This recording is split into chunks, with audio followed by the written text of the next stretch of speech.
Audio Jungle.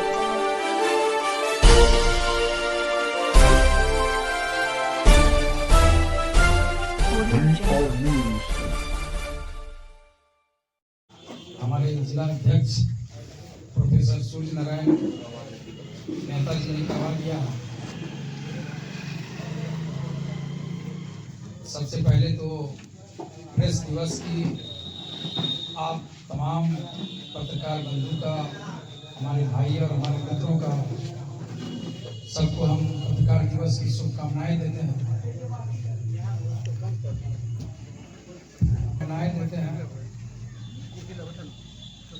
विगत 2020 के चुनाव के बाद लगातार हम लोग सुपौल में महागठबंधन परिवार एकजुटता के साथ चुनावी प्रक्रिया और चुनावी तैयारी में लगे रहे। अपने संगठन को मजबूत किया हम लोगों ने, लोगों के बीच में गए। उसके बावजूद कहीं न कहीं कोई कमी रह गई थी, जिस वजह से हम लोग को सफलता नहीं मिली और चुनाव परिणाम हमारे पक्ष में नहीं आ पाया।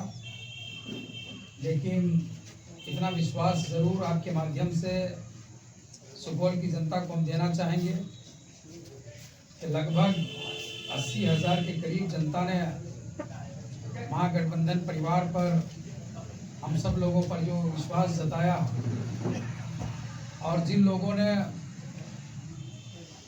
हम लोगों पर विश्वास नहीं भी जताया, उनके प्रति भी हम उनका आभार प्रकट करते हैं और ये विश्वास दिलाते हैं कि आने वाले समय में जब जहाँ भी ज़रूरत पड़ेगी, सुपौल के लोगों की सेवा के लिए एक जनसेवक और सुपौल के सेवक की हैसियत से हमेशा उनके बीच में रहने का काम करूँगा।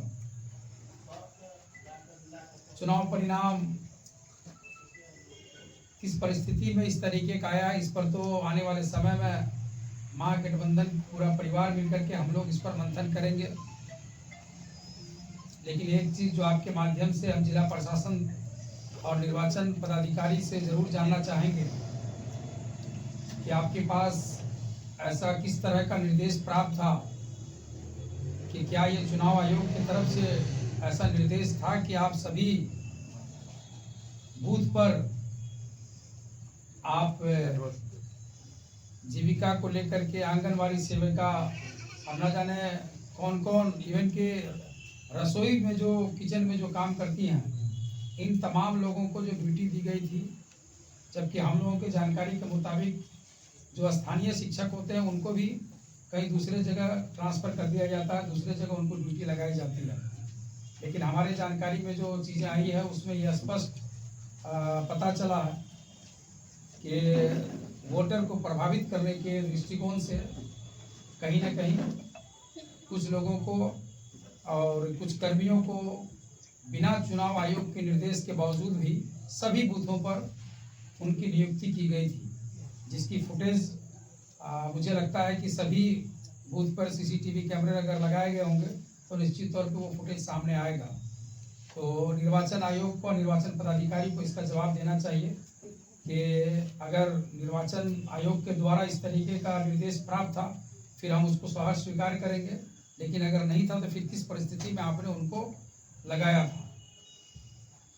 दूसरी बात कि विगत चुनाव में भी 2020 में भी जब हम लोग चुनाव लड़ रहे थे तो हमने सुपौल के कई सारे मुद्दे को उठाया था।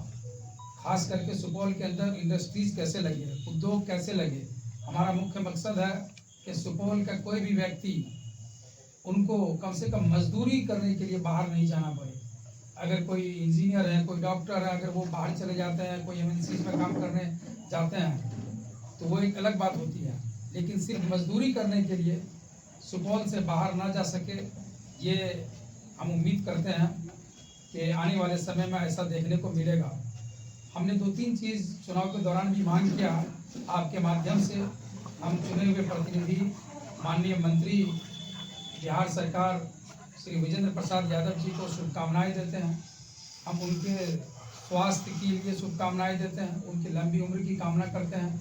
और हम उम्मीद करते हैं कि सुपौल की जनता ने जो आज आप पर विश्वास जताया, हम सब लोगों के विधायक आप जरूर बन कर के रहेंगे।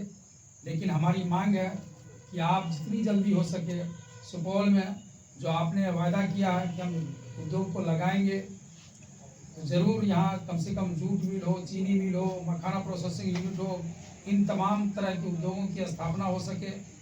उसके अलावा मरौना जो आज भी हमारे सुपौल से काफ़ी दूर कटा हुआ है, हम उम्मीद करते हैं कि मरौना को 20 मिनट की दूरी सुपौल आने में अपने जिला पदाधिकारी और अपने एसपी और डीएम से मिलने के लिए सुपौल विधानसभा के ही लोगों को अगर घंटों घंटों दूरी तय करनी पड़े तो ये बड़े अफसोस की बात है।